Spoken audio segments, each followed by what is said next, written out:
I was just sitting in my bed, and I remembered something. And this is a story that I haven't shared on here, and I just felt like I needed to get up and I needed to tell it. Like, I ain't having time to put makeup on or prepare for this anyway, but it needs to be told, and it's for somebody. So in 2002, in January of that year, my biological father committed suicide on my birthday. Crushed me. In February, I lost custody of my daughter. In March, I lost my job. In April, I was about to be evicted from my apartment and lose my car. And I had not spoken to my parents or my family in like 6 months, and I was heavily addicted.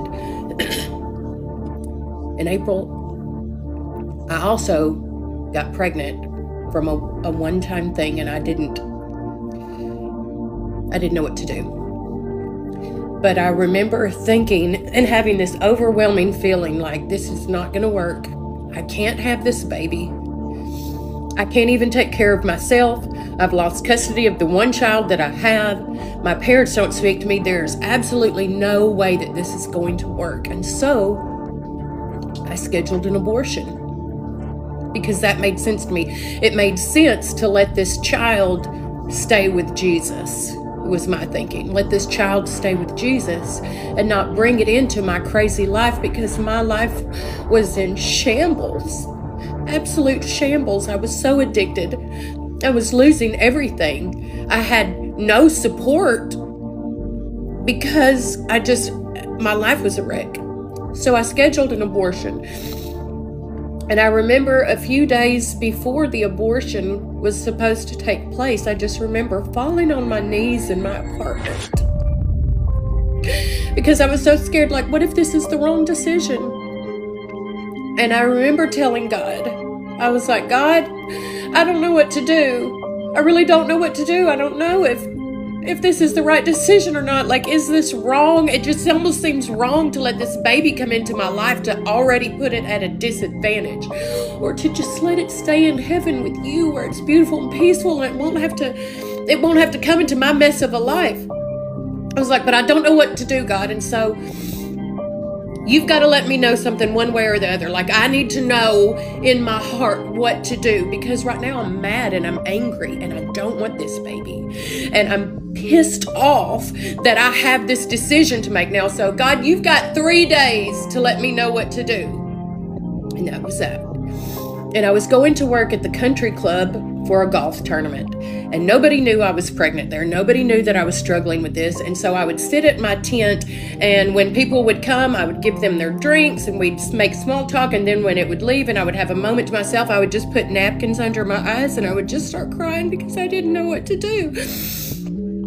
And then all of a sudden there's a guy that comes up, and he comes up to me, and I had worked for him a couple years ago and hadn't seen him in a couple years. And he walks up to me and he gets his beer and he goes back to walk back to his golf cart, and he stops and he turns back around to come towards me, and then he stops and he goes back to his golf cart and he sits on it, and then he gets up from the golf cart and he comes over there to me and he says, Angela, I just had to tell you something. Like, I don't know if this is the right time or place to tell you this, and I almost didn't think about telling you because I just got a beer and I didn't want you to think that I don't know what I'm doing or that I'm being a hypocrite. He was just like, but I just had to let you know. He was like, I've really been praying for you lately. Like, you've just been on my heart. And when I tell you, have you ever seen Mortal Kombat? You know, where they get like this ball of energy and they just like, whoa, and they just shoot it at you. It felt like a literal ball of energy hit me right in my chest and just went out. And it felt like in that moment, God was saying, Angela, if I've put you on his heart, somebody that doesn't see you every day, somebody that hasn't seen you in years, I haven't forgotten about you. I still see you. I still know what's going on. Like, I'm working. Instantly, all the hate and all the fear and all the anger that I felt towards this baby was gone. And it was as if God was saying, Angela, when Moses stood at the Red Sea, he had no idea how he'd get across. He didn't know it was impossible. Like, he had no way to get across. All he had was, his only option was me. Angela, this is your Red Sea. Your only option right now is me. If you'll just let me work and let me do something. I'll part this Red Sea. I'll get you and this baby across. And so I just looked at him and I started crying. I was like, you have no idea how perfect your timing was. You have no idea how bad I needed to hear this. I quit. I quit. That was it. I told the guy at the country club, like, I'm going home. And I remember I got in my car and I went and sat in the parking lot at Hibbett Sports and I just wept. And I was like, okay, God, if we're going to have this baby, you need to prepare my parents' heart because I'm absolutely terrified to tell them. Like, you just have to let them know because if they freak out, I'm going to freak out. And I waited 3 days. And 3 days later, I drove up to my parents' house for the first time in 6 months or more. And I walked in and my mama looked at me and she said, Angela, what are you doing here? And I was like, I just needed to come see you. And so her and my little sister sat down at a table and we just started talking and I couldn't take it anymore. And I just blurted it out. I'm pregnant. And my mom slaps the table and she looks at my sister and she said, what did I tell you? And my sister looked at me and she said, Angela, 3 days ago, Mom was sitting in her room and I heard her just like groaning and travailing and interceding for you. And she got up and she came into my room and she said, your sister's pregnant and she's thinking about not having this baby and we've got to pray for them because God has a plan and a destiny for her and that baby and she's thinking about ending that baby's life and we have to stop it. And she said, and we just started praying and praying.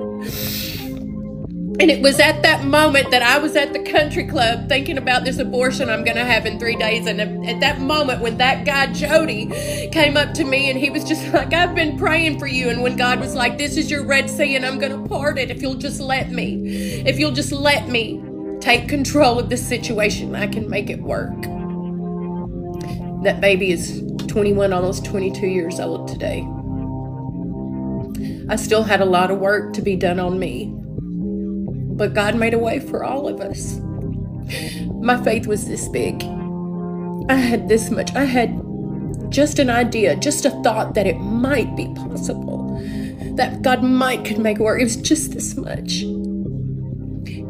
If you're in that situation and you just have just this much and you think it might be possible, that God could make a way, that it could work out, you take that and you run with it. And you give him the opportunity to show up and show out in your life and just show you that he is a God of working the impossible. That's what he specializes in. If he'll do it for me, he can do it for you. I hope you guys are blessed and I hope you have a wonderful, beautiful day.